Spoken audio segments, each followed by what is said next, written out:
Great, thanks a lot, Kristen.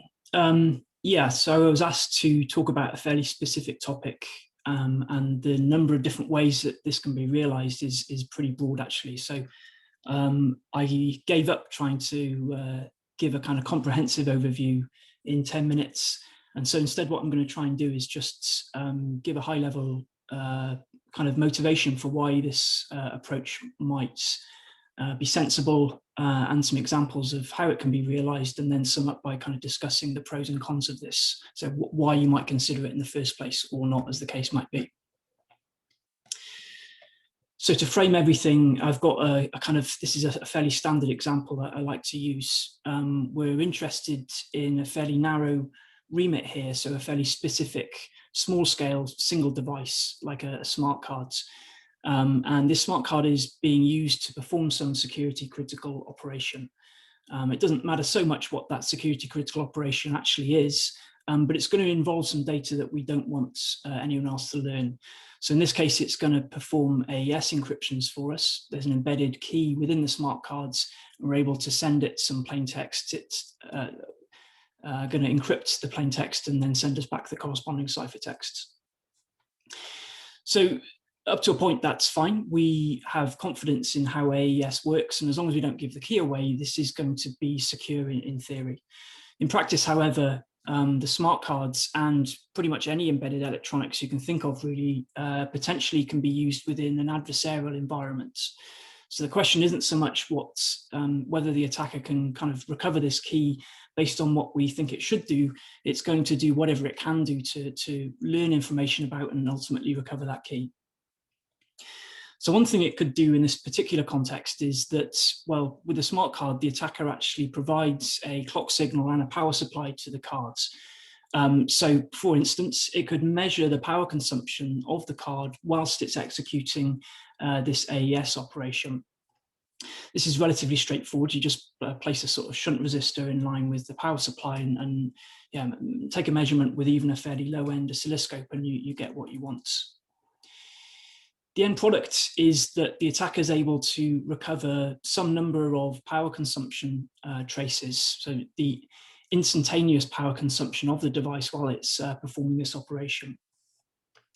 We know that the instantaneous power consumption is going to vary, and this is going to vary because of, first of all, the design.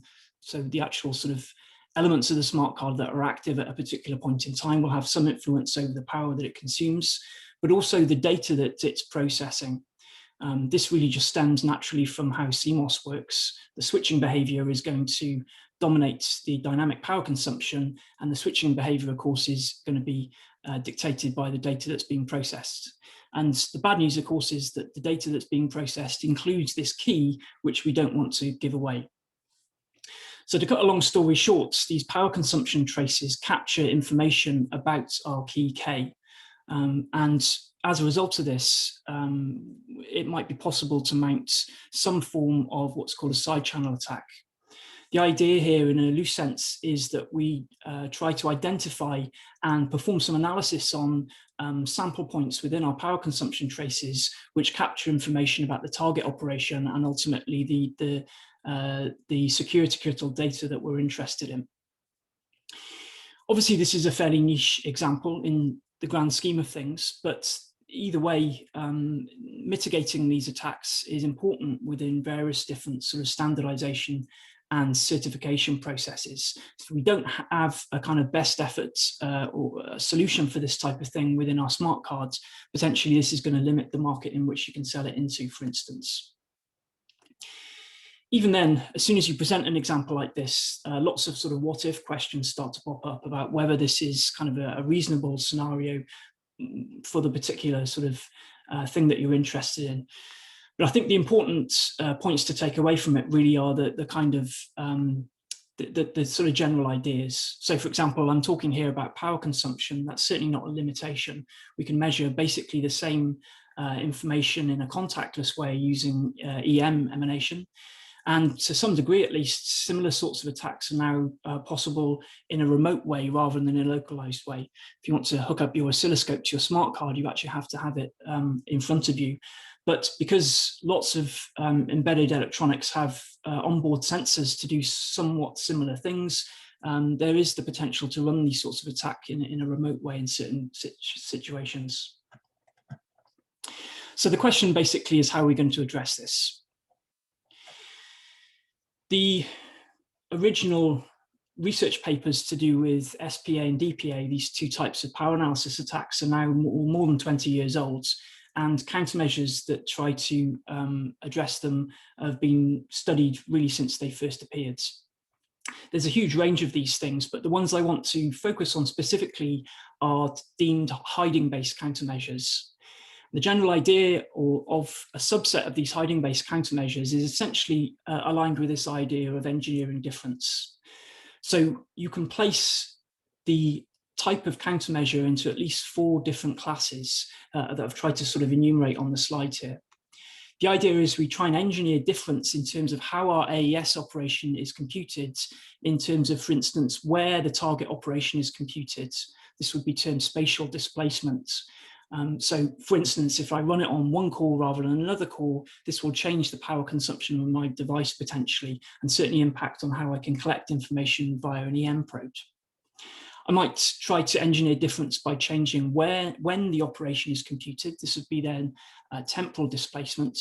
I might inject artificial delays within my computation, which displaces when the target operation is computed, or shuffle the operations within the AES itself so that they're computed in a different order, likewise displacing when they're computed concretely.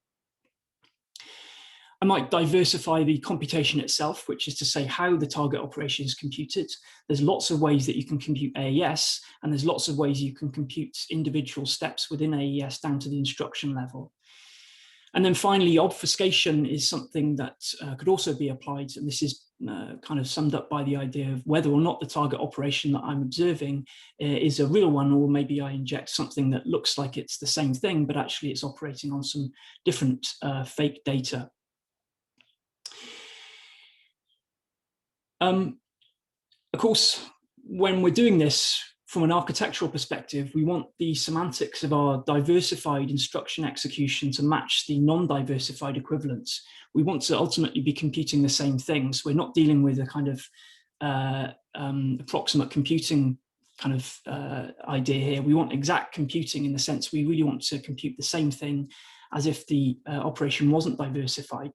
So ultimately, it's the behavior that's going to differ, not the function here. There's a huge range of different ways that this can be realized, spanning software and hardware, and indeed combinations of the two. But it's attractive to consider hardware-oriented implementations, fundamentally because they limit the amount of overhead involved in applying the countermeasure, but also because they take the job of instrumenting the countermeasure out of the hands of software engineers. So essentially, they get that for free in a sort of transparent way. I want to show you some examples of how that might be realized within, for example, an in-order soft processor core. So normally we have our processor core that involves some number of pipeline stages. Maybe we have a fetch, a decode, and execute, a memory access, and a write back stage. The question is, how can we realize these forms of countermeasure within this pipeline? Well, to start with, we might dynamically randomize the placement of our soft core on whatever fabric it's being implemented on. By changing the placement and routing of our core, this will influence the leakage characteristics of our implementation before we even get started with changing the core itself. We might randomize the voltage and frequency fed to the core, scaling them within bounds randomly so as to influence a number of different properties of the core itself whilst it's executing an instruction sequence. We might, up to a point, randomize the order in which memory accesses are performed. Some of those accesses have to be performed in a sort of an order in a sort of specific order so that we get the right results. But equally, there might be some flexibility in terms of how we perform the accesses. Out-of-order cores already do this to some extent to optimize their memory access properties from a sort of latency perspective. What we're doing here is using the same sort of idea, but applying it to a sort of security motivation. We might dynamically randomize the register renaming that's used and the issue of instructions from the front end of the processor into the back ends. Again, the idea here is similar to that used within an out-of-order processor, in the sense that we track the dependencies between instructions and only issue them into the back end in a random order, respecting those dependencies so that we get the same architectural semantics. And then finally, we might try to diversify and obfuscate the actual computation itself. I've drawn this within the execution stage, but you can imagine this existing in various different points within the pipeline. So ultimately, if I want to achieve some architectural semantics for a given instruction, there might be various different ways that I can achieve that, and randomly selecting between them will change, again, the leakage characteristics of my core, and therefore the AES implementation running on it. So collectively, all of these approaches try to decrease the signal to noise ratio by diversifying the instruction execution. Fundamentally, what they're doing is decreasing SNR by increasing the noise here. It's also viable, of course, to think about hiding countermeasures that do the exact opposite by decreasing the signal, for example, by considering constant time or constantness in terms of the properties of execution. Most of these approaches are 20 plus years old, so I'd say by now they're fairly well studied, and there's a fair range of different positives and negatives that you could state, both in sort of general terms and specifically to the cases that I've discussed. I guess in the interest of time, I'm not going to cover all of these, and I think actually to some extent maybe this preempts the questions for the workshop, so I won't do that. I think the key thing maybe to take away from this is that this idea is a fairly intuitive one. It's fairly useful in the sense that it limits the portability of attacks and therefore the scalability.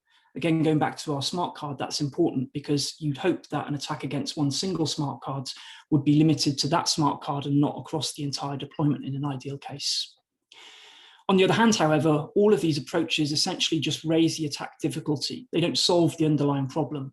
What they're doing is attacking the signal to noise ratio. They're not really eliminating the signal in the first place. So as a result of this, you could view them as a sort of an imperfect solution that might be reasonable within a sort of layered approach, a layered set of countermeasures, but probably not sufficient in isolation. Okay, so I think that's it. I'm certainly up against time, so I'll leave it there.